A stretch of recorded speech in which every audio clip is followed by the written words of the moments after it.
All right, everyone, welcome to another Fermentology series. If this is your first time, welcome. I'm Michelle Jewell at NC State's Department of Applied Ecology based in Raleigh, North Carolina. And this is Fermentology. This is our weekly mini seminar series on the culture, the science, and the history of cultured foods. And so today we have the honor of hosting Chef Francisco Migoya. He's the head chef of Modernist Cuisine in Seattle, Washington, and co-author of Modernist Bread, The Art and Science, and that won a 2018 James Beard Award. Some brief housekeeping notes before we begin. I'll be monitoring the chat boxes in both YouTube and Zoom for any questions that you might have, but I probably won't get to all of your questions, and I'm sorry about that. But as you have them, please do put them in the chat boxes, and I'll be able to ask Chef at the end of his talk.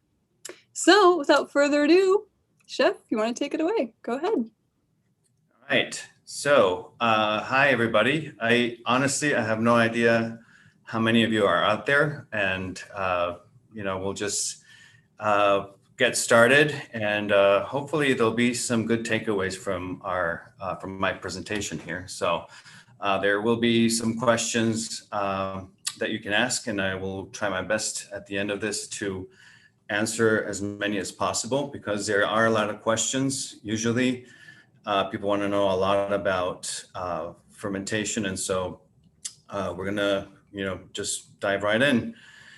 And I'm gonna just really quick share my screen so you can see our presentation. Just 1 second.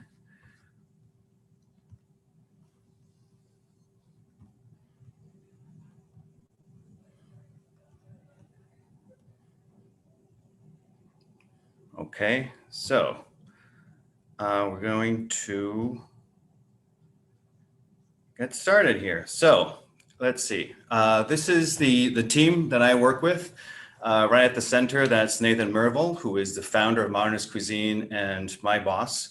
And this is our staff that works in the kitchen, as well as our food scientist on the far right, who's Vera Bodmer. Her assistant, and our data input team. So basically we're in charge every day of doing the research and development for the books that we write. We try to do a combination of basically practical science without dumbing down the information, but also trying to be as informative as possible. So basically the information that comes in our books is readily available to all. And so that's basically our day in, day out. This is our modestly sized kitchen. Actually, this is probably, I know it's my kitchen, but this is one of the best, most well-equipped kitchens I've ever worked in. What we have is we've been in this particular lab / kitchen for the last close to 5 years, and actually 5 years this August. And it's a combination of a professional kitchen / bakery, but also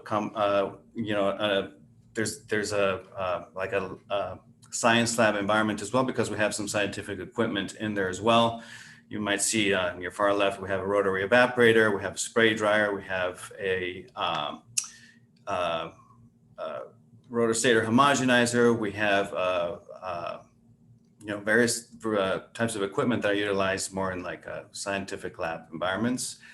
But we also have a lot of home baking equipment, and that's one of the important things of our goals is to make sure that all of our books are available to also have practical applications for home cooks and home bakers, because that's, if anybody needs more of that, it's people who try to do this at home. And so we really make a huge effort to have that information available in our books. This is on the far left, is our book that came out in 2017. And at the end of 2019, our book came out in the French, German, and Spanish translations. So now it's available in those languages. So this is basically where we're coming from with our bread project. So The first thing I wanted to do was introduce you to one of our best friends in this book, and these are yeast cells. We took this picture here at our lab with a SEM microscope. It's a scanning electron microscope. So basically, it allowed us to take a really close look at yeast, and you can see in this picture how it looks like it has like little eyes, and obviously those aren't eyes. But those are basically scars from when the yeast buds, meaning, yeast doesn't reproduce. What it does is it buds. And here you can see the budding scars from the yeast cell. So I thought it was a very interesting thing to show up close and personal what a yeast cell would look like. And I'm going to talk about, starting a levain. And, some people call it sourdough, some people call it a sourdough starter.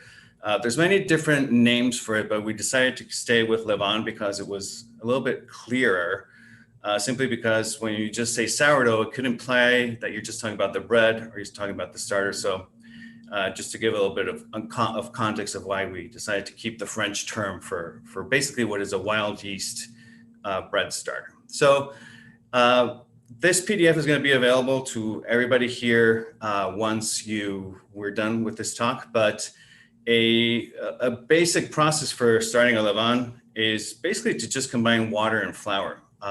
In your flour, you're going to have a lot of what is needed for the levain to get going, which is you have the wild yeast, but you also have the lactic acid bacteria that is, in the wheat flour that is going to be doing all of the fermentation work. So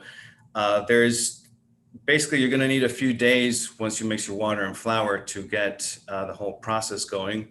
But around, the end of the first week or by the middle of the second week, you'll be able to start making bread with it. So one of the biggest things once you have it is to actually maintain it and keep it going. And here on these tables, you can see how basically what happens once your levain, your sourdough starter, is already has already become active, is that it goes through a cycle, and it goes through a cycle of fermentation, and that fermentation really depends on what temperature you keep it at.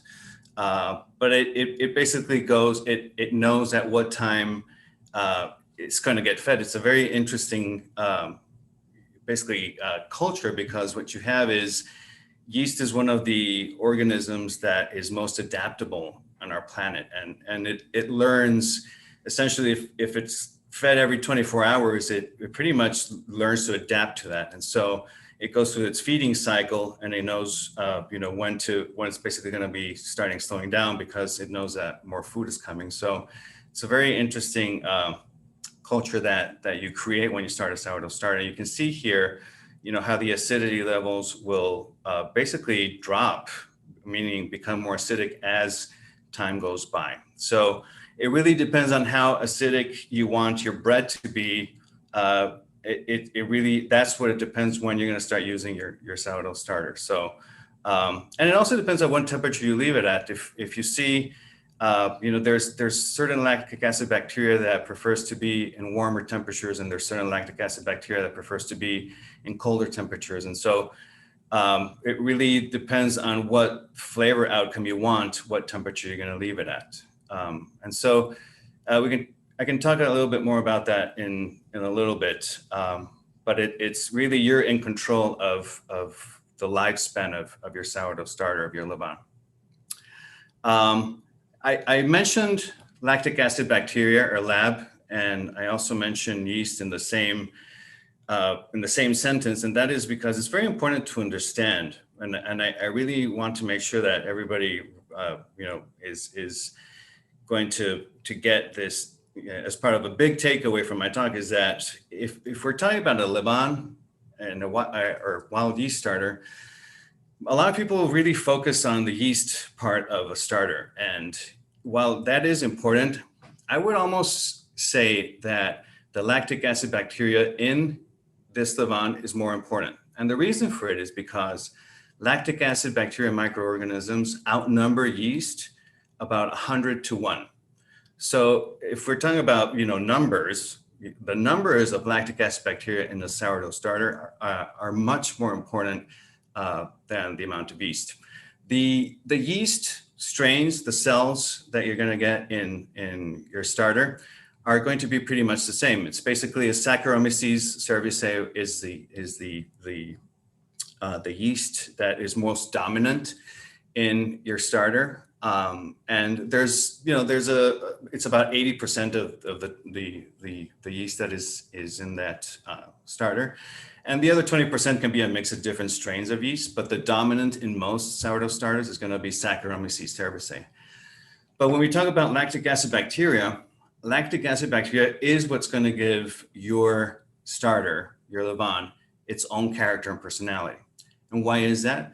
It's because the mix of the different strains of lactic acid bacteria are what's going to make each one unique, because it's different in every environment that it's kept in. So it'll vary from one home to another. If you share your levain with your neighbor next door, eventually that starter is going to take on its own characteristics, its own flavor profile, because the lactic acid bacteria mix is going to change once it moves even from one place to the other, as close by as your neighbor next door. So, and it's why we have such appreciation for our own sourdough starters. We have such appreciation for maybe the same bakery we've been going to, because the taste of it is just so unique and it cannot be replicated anywhere else. So that's one of the most important things that we need to take away from understanding our sourdough starter.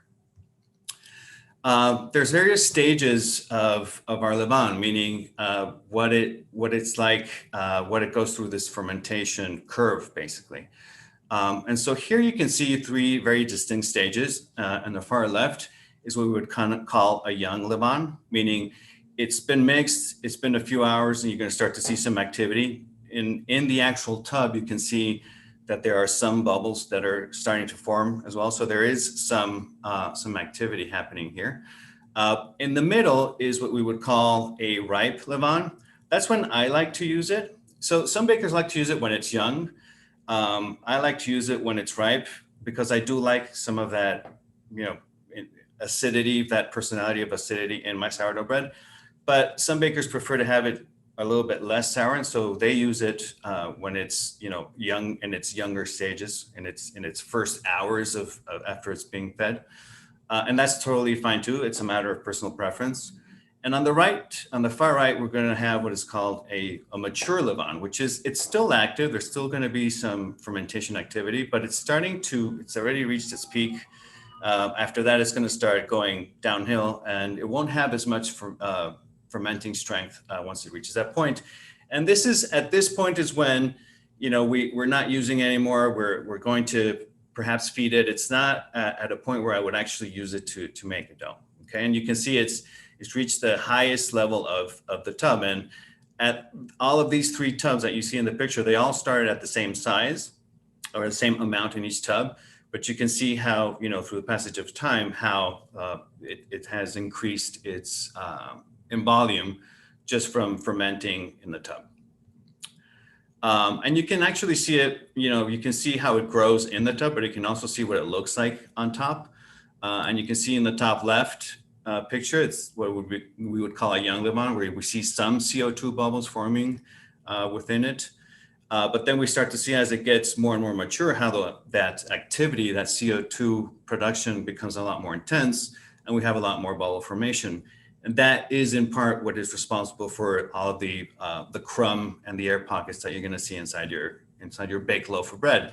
That, in a combination with production of steam and the expansion of the bubbles during the baking process. So it's something that you can see. Meaning, if you didn't have a clear container, you can also see from the top what sort of stage your levain is at. So these pictures paint a pretty clear picture, if you will, of what it looks at in its different stages. This is, to me, this is a beautiful picture, but it's also when I like to use it. This is when I take a look inside it and I see that it looks like this.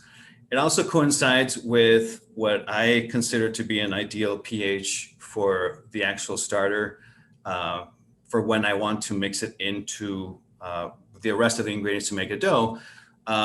And I've learned to not always have to use a pH meter because when I look at it and it looks like this, I know that it's ready for me to be used. So if you do have a pH meter, at this point, I would say it's between 4.1 and 4.4 pH.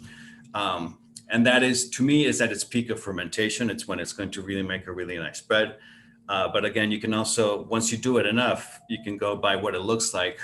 And also you might even be able to set your watch to it because, like I said, it's so adaptable that it goes through its fermentation curve on a pretty consistent basis if you feed it more or less at the same time every day, and if you keep it more or less at the same temperature. And that is something that I want to make good emphasis on, and that is that in order to maintain a levain that is going to be consistent for you, that is going to be something that is reliable, if you will, what I would really recommend is feeding it more or less at the same time every day. And what this means is you don't necessarily need to feed it set your alarm to it, but if you feed it more or less between 22 and 24 hours after its last feeding, it's going to go through a very predictable fermentation curve, okay? But additional to that, I would say keep it more or less at the same temperature if you can, because drastic temperature changes, what is going to happen is it's going to change the lactic acid bacteria mix, right? Because some bacteria prefers warmer temperatures, some bacteria prefers colder temperatures. And so whatever is the dominant temperature is what's going to establish what that lactic acid bacteria mix is going to be. So, and just in general terms, if the warmer you keep your sourdough starter, the less acetic acid the lactic acid bacteria is going to produce, meaning if I keep my sourdough starter at, let's say, 70 degrees Fahrenheit, the bacteria that is going to dominate produces a flavor that is acidic, but it's more like a yogurt acidity. So it's a very mellow acidity. The colder I keep my sourdough starter or levain, the more like vinegar acidic flavors it's going to produce. So it's a matter of personal preference, what sort of mix you want. I like somewhere in between, and that's why I keep mine at 55 degrees Fahrenheit, which is 13 degrees Celsius. And basically, you might be wondering, well, how do you keep it right at that temperature? One of the things that we discovered that works great for keeping a levain is a wine refrigerator, right? I mean, there's many different shapes and sizes, but we have we were testing this in a very small wine cooler, which holds about 10 bottles of wine, but it also holds our tub of sourdough starter or levain perfectly, and we can keep it exactly at the same temperature, regardless of what the temperature outside of it is. And so it's a really good piece of equipment to have if you want to have a sourdough starter that's going to be consistently reliable, is to keep it in that sort of environment. So that would be one of my suggestions for maintaining and for keeping your sourdough starter. So how do you know when your sourdough starter is ready? So earlier I said, it goes through basically a fermentation curve, meaning it goes through a process of, starting the fermentation, and it starts to expand, and you can see it actually expanding in whatever tub you keep it in. And you may not have a pH meter, and I can't blame you because A, it's not a very common piece of equipment, and B, good pH meters can be slightly costly. One sort of surefire way to know if your sourdough starter is ready for making bread is to do what is called a float test.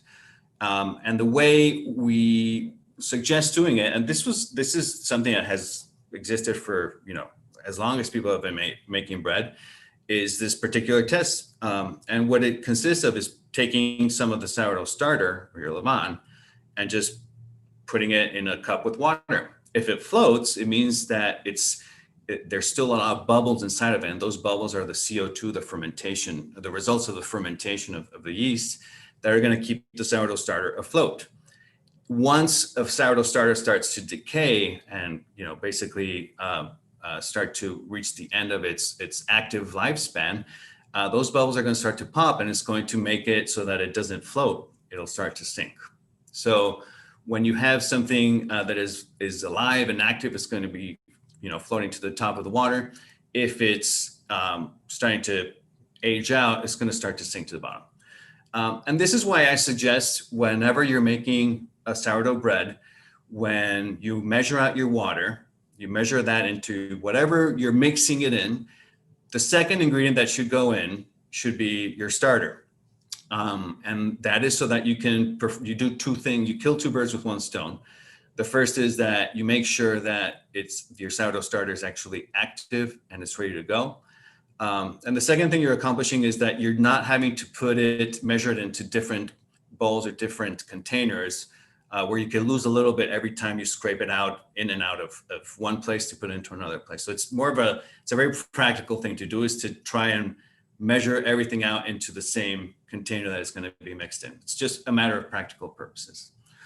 Some sourdough starters, levains, take a little bit longer to float. For example, if you have something that is pretty dense, like if it's a rye levain, rye can be very dense and very heavy. And so it tends to take it a minute to float to the top, but eventually it does. But this float test also works if you're doing like gluten-free starters, like for gluten-free bread. The float test also applies to that particular, to those particular types of sourdough starters, even if they're gluten-free. So I want to show you this. It's going to be on loop for a little bit. It's something that it's very interesting because there's many different ways that people have used through time to basically inject life into their levains. And one of those is utilizing, basically culturing water with raisins. And so raisins have on their surface, they have basically yeast. And so when we mix raisins with water, what we're doing is we're inoculating that water with all that yeast that is on the surface of the raisins. And so that takes about 3 to 4 days to happen. And then what we do is we'll take that water and we'll use that to get our sourdough started, right? And so that's what you see in the first tub all the way on the left is the raisins and water. And then, so we thought, well, let's see what happens if we take those raisins and that water, and then after inoculating them, what if we pressure cook them? And why would we pressure cook them? Well, anything that you put in the pressure cooker that is alive is not going to come out alive after pressure cooking. And the reason for this is because it reaches a very high temperature and it deprives it of oxygen. So pressure cooking brings the liquid within the pressure cooker to about 240 degrees Fahrenheit, which is about 112 degrees Celsius. And it also creates this environment where it's a vacuum, essentially. So it's anything, that's why it's used for preserving, if you're going to make marmalades, sometimes they're canned this way in pressure cookers. And it's basically to kill anything off that might be harmful to us. So we took that water after pressure cooking the inoculated raisin water, and we also mixed it with flour. And as you can see, it also created a very active sourdough starter, right?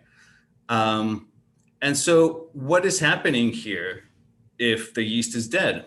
What is happening is by having cooked the raisin water like this, what we did is we basically made more simple sugars available to the yeast that was already in the flour. So it had nothing to do with the yeast that was in the raisins. It had more to do with making simple sugars more readily available to the yeast that is already in the flour. And in the far right, what we have is basically it's just flour and water. And this is what I would recommend is your best course of action just in general. Why is this? Because what we're doing with the raisin water is what we're doing is creating something that's called a false positive, right? It works the one time, but it doesn't mean that after that it's going to continue to work in the same way unless you continue to give it raisin water, whether it's inoculated or not. This could be a very expensive way of maintaining a sourdough starter. If we're adding raisin water every day to it, it's possible you can do it, but you're going to be going through a lot of raisins to do that. If you do the most simplest way, which is just combining water and flour, all you have to do is be patient and let time do all the work that it has to do. It's the tale of the rabbit and the tortoise, right? I mean, what we have here is something that's going to take a little bit longer, but in the end, what we're doing is we're just acclimating the yeast that is in the flour to just require water for it to go through its fermentation cycle. So other things that people add, you know, we've heard of people that add yogurt to the sourdough starter, and it's making a connection there that isn't 100% accurate, which is that yogurt has lactic acid bacteria. But the thing is, the lactic acid bacteria in yogurt is not the same as the lactic acid bacteria that you find in flour. There's many different kinds of lactic acid bacteria. And so the stuff that you find in yogurt is not necessarily going to work on flour. Okay, so keep it simple. Water and flour is really all you need to get your sourdough starter going.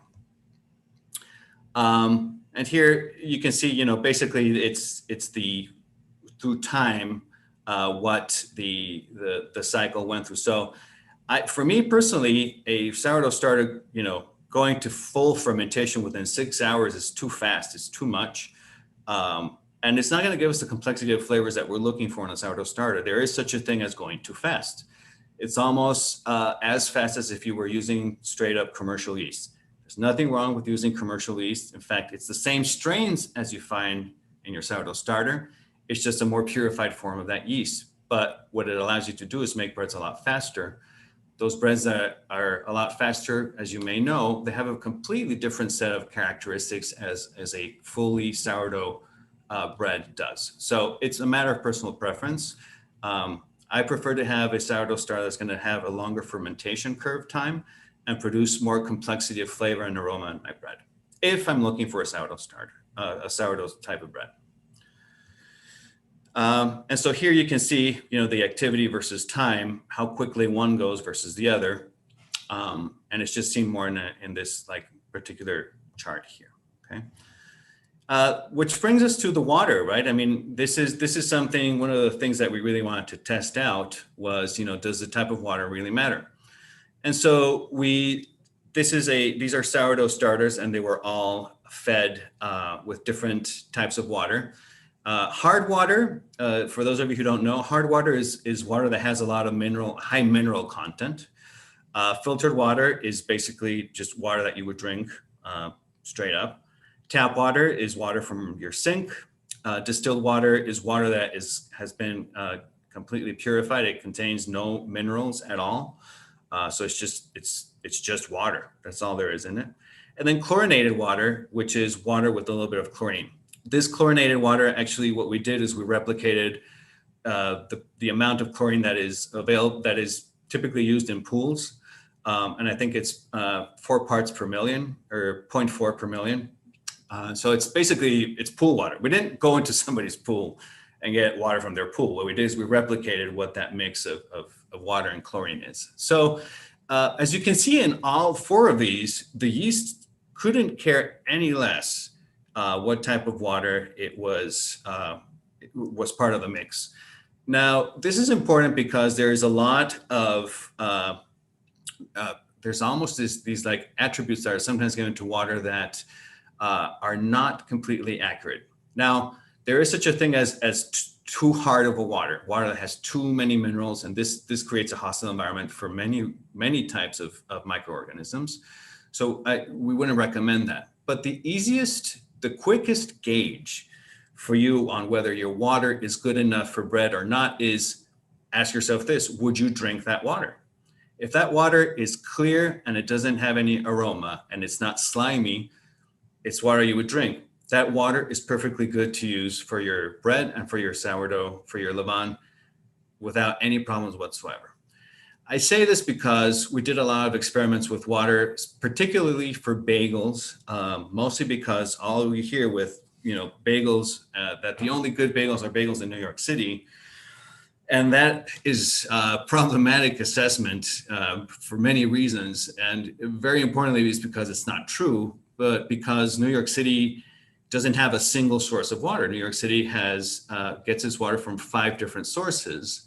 And all those 5 different sources have very different types of water. A. B, I've had plenty of bad bagels in New York City. So how do you explain that? If they had the water, why did these bagels not turn out so good? So there's some mythology to that and some, I guess, stubbornness attached to it. You can make a perfectly good bagel anywhere on the planet as long as you have drinkable water and a good recipe. And we just happen to have a really fantastic recipe in our book. So do not be discouraged about making bagels wherever you might find yourself. You can make a perfectly good bagel anywhere. You might find that your levain is sluggish. You might find that maybe it's not as active as you'd like it to be. And there's a few things that you could do to it to kind of wake it up.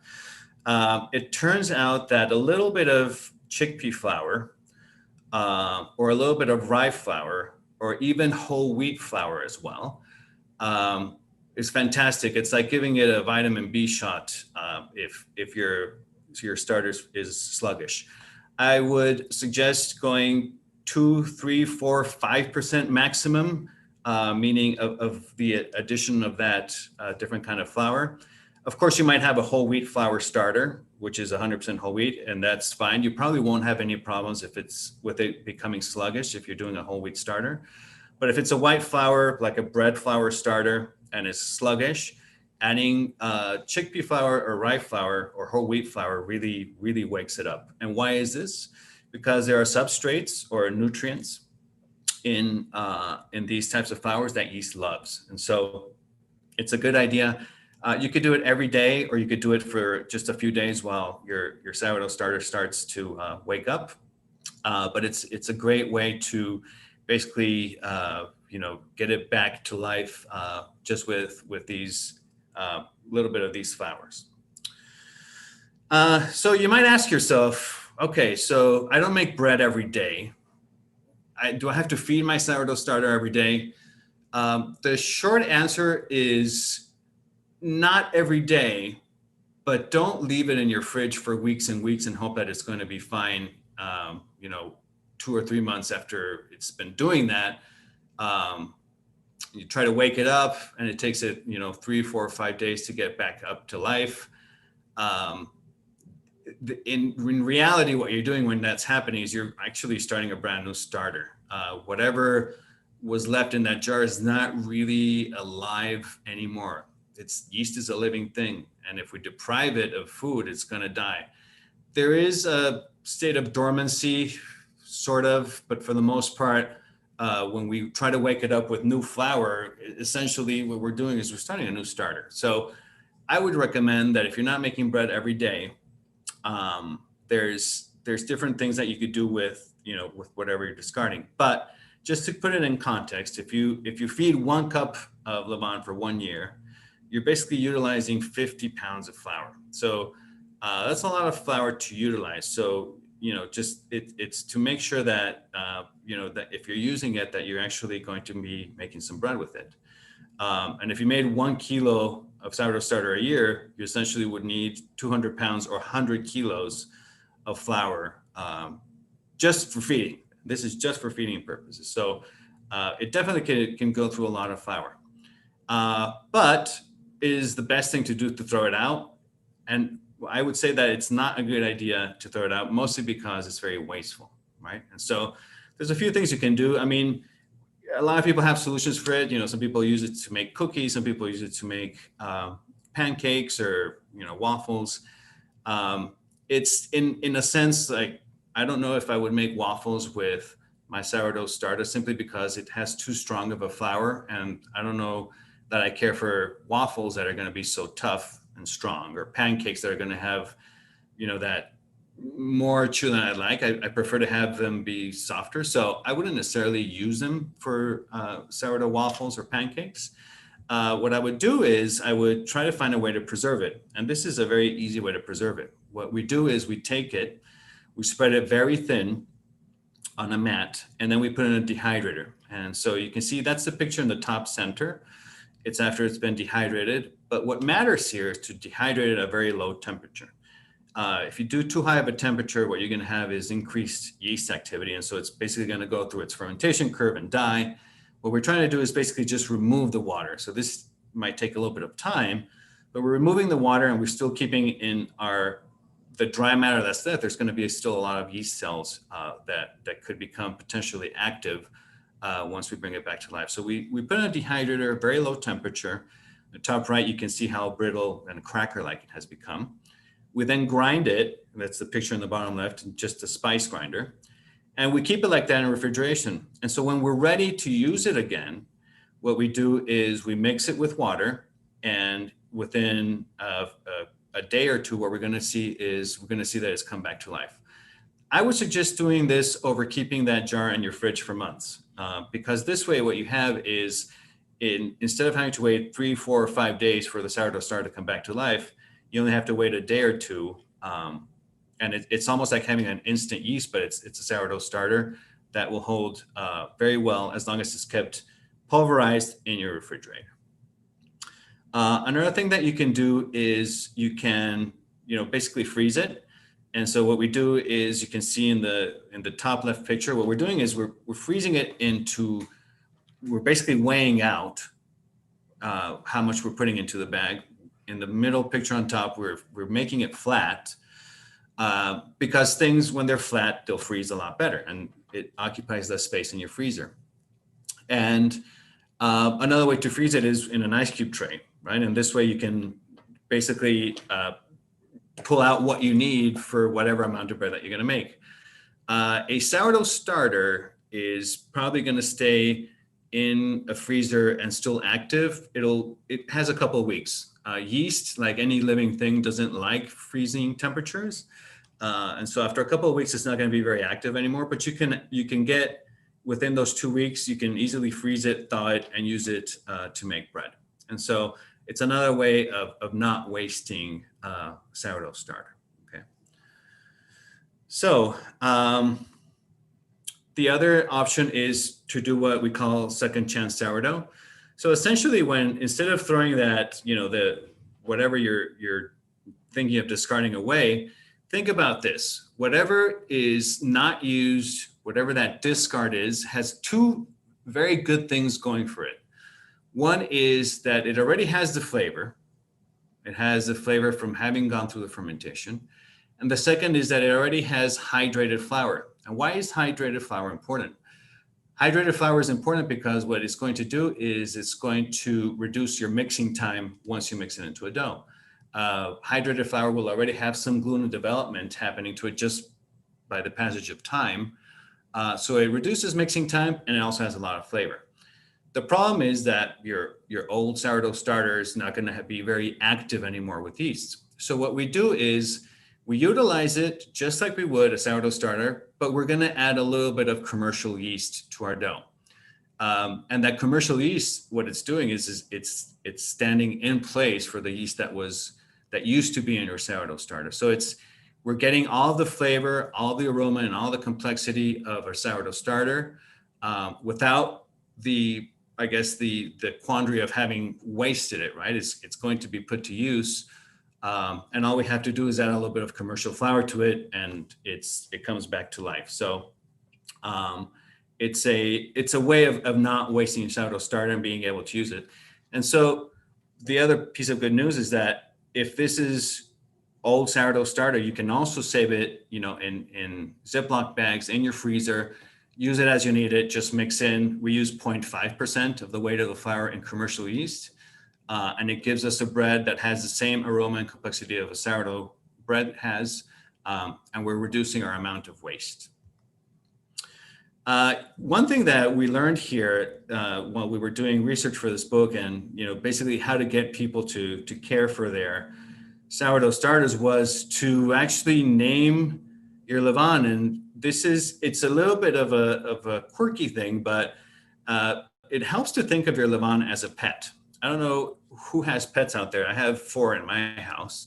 And I know that they all more or less know when it's dinner time. And your levain is not that different from it. You have to make sure that you feed your pets so that they stay healthy and alive and nourished. And your levain is very similar. So we came up with naming your levain. And everybody here who works at the lab that had their own levain They actually gave names to theirs, and these are just some of the names we gave him. Mine is Levon James. He's still going strong, almost 7 years later. Sir Yeast a lot, Ryan Seacrest, and Clint Eastwood. Who could forget Clint Eastwood? So these are, it's just a way of like, it's cutesy if you want, but it's, if you give something a name, it's almost like you're giving it some sort of personality. And I feel like it's a great way to basically keep up your Levon and making sure that you're feeding it and taking care of it, right? After all, it has a name, has feelings, right? If you want to dig more, so to speak, into the world of bread that we've created, there's a fantastic podcast. It's called Modernist Breadcrumbs. It's 8 episodes long. Actually, there's 2 seasons of it, so I think it's like 16 episodes long. It's really good. It's not just us. There's a bunch of different people that are talking about bread in this podcast, so highly recommend it.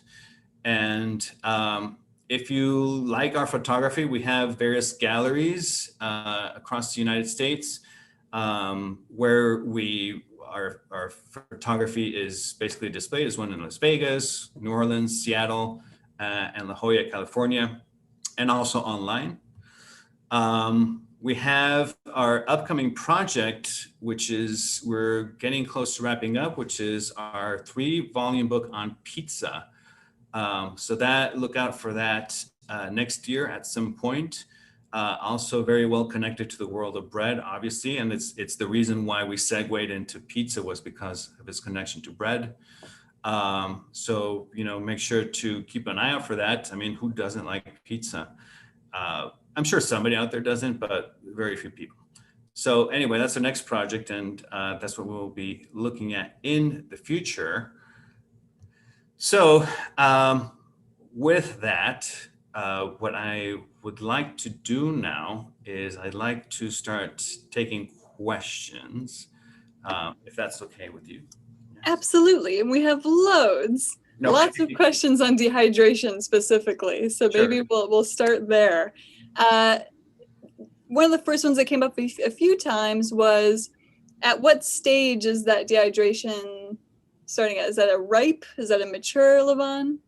That's a very good question. What is important here is basically stopping it before we have too much fermentation activity. So what I like to do is, it's almost, if I feed it, just to give you a time frame, I would start dehydrating it 8 hours after I fed it, because it'll be like between that young and ripe phase.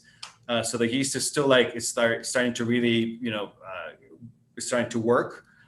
So we want to make sure that we don't utilize all of that fermentation power for no reason. So we want to stop that as early as possible, but with some initial activity in the back end.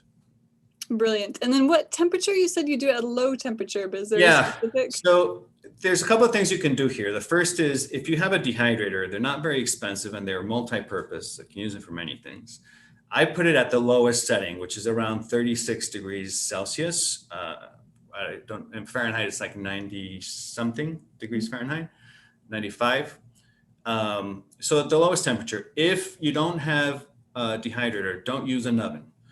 It's even the lowest temperature oven, unless it has a pilot, that would be the only way to do it. But I don't know how many ovens still have pilots. So the other alternative is to put a fan blowing directly on top of the starter. But the thinner you spread it, the better. It'll dry faster the thinner it is. Right. And then once you have it in its pulverized form, how long can that last? In the fridge, in our test, it lasted 6 months. In refrigeration, though, okay? Don't freeze it. You might be tempted to freeze it, but again, yeast and freezing, it's never a good idea. We want to keep those microbes around. Yes. And then going back to the stages of a Levon, are there pH differences between a ripe, young, mature stages? Yes, absolutely. When you just feed your Levon, the pH is at around 6, 5.5. But as it starts to ferment, the lactic acid bacteria is going to be producing it's going to be secreting more acid, right? So what we're having is there's more production of acid, so the acidity is going to increase, right? And so what we have is as it starts to ferment, the acidity is going to increase. So the lowest pH that we've recorded is 3.6, I believe, 3.7. And after that, there's just no fermentation activity. So you want to use it anywhere between 4.1 and 4.4. Right. Now, I've got probably the last question here.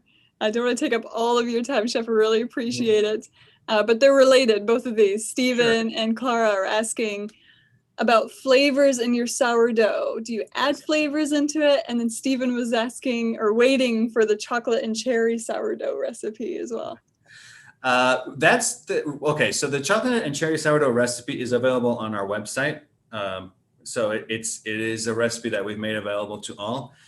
I don't like saying what's my favorite recipe in the book, but that's in the top 10 of my. I mean, I could eat an entire loaf of the chocolate cherry sourdough. I mean, it's amazing. And could you flavor your sourdough? I mean, you can flavor it with other flours, but as far as adding, like, I don't know. I mean, I suppose you could add like tea and so forth, but it's better to add that to the dough. Right. I mean, tea can have some effect on the dough that it'll actually slow down fermentation activity. Or if you added coffee is alkaline, so it's going to affect fermentation as well. So if I'm going to add flavors, I'd rather add them to the dough, and I'd rather keep my sourdough starter, my levain, as pure as possible with just water and flour. You can do different mixes of flours. You can do, good creative with that, it's fine.